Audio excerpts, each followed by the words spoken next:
Xebatkarên tenduristiyê 23 rojin di nobeta aşîtiyê de ne. Di qedexeya li ser navçeyan di gel mafên jiyanê, mafên saxlemiyê û azadiyê mirovan jî dike bin xeterê.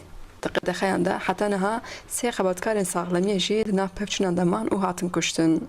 Sendikayên xebatkarên saxlemiyê di gel serma û berf û baranê li Amedê ji 23 meha 12 vir ve çalakiyek didomînin bi navê nobeta aşîtiyê.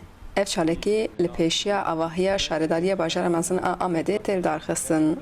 Zanîn jî bi rojan cenaze li sûka mane gel nikare cenazê xwe jî defin bike û gel pêdeviya wî bi tendurustiya hevê nikare herê nexweşxane hatine dagirkirin wek amûrekî şev tên karanîn û bûne karargahên ewlehiyê ê leşkeriyê.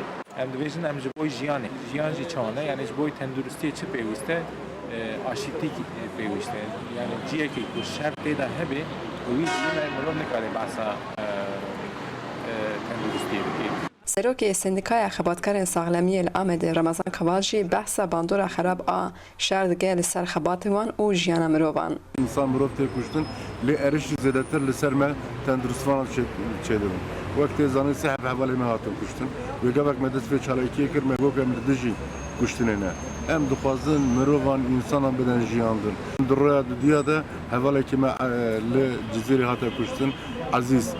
Karê tenduristî dikir di kolana wan da di taxa wan da birîndarî keviye çünkü alî bike û bîyawe jî hate kuştin. Çalakvan dibêjin di qedexê de bi dihan sivîl hatin kuştin, meyt li erdê man, heta qedexe ranebe ew ê dest ji çalakiyê jî bernedin. Xecican Farqîn, Dengê Amerîka, Amed.